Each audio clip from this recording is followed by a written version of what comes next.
ठाकरे गटातले खासदार संजय राऊत यांच्या पत्रानंतर राजकीय वर्तुळात खळबळ उडालेली होती। जीवे मारण्याच्या धमकीनंतर खासदार संजय राऊत यांच्या सुरक्षेत वाढ करण्यात आलेली आहे।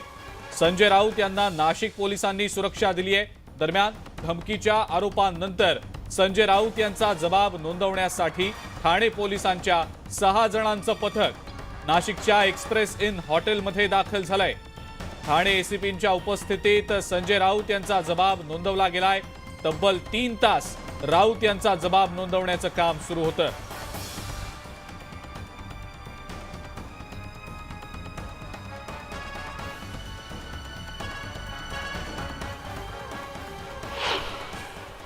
संजय राऊत यांनी त्यांना जीवे मारण्याची धमकी दिली अशा प्रकारचं अशा आशयाचं पत्र ज्यावेळेला ट्विट केलं त्यानंतर त्यांचे जबाब नोंदवण्याचं काम जे आहे ते ठाणे पोलिसांकडून केलं जात आहे। आपण जर दृश्यांमध्ये बघितलं तर ठाणे पोलिसांचं हे पथक जे आहे ते नाशिकमध्ये दाखल झालेलं आहे आणि हे पोलिसांचं पथक जे आहे ते संजय राऊत यांचा जबाब घेऊन आता रवाना झालेलं आहे। जर आपण दृश्यांमध्ये बघितलं तर 3 ते 4 अधिकारी जे आहेत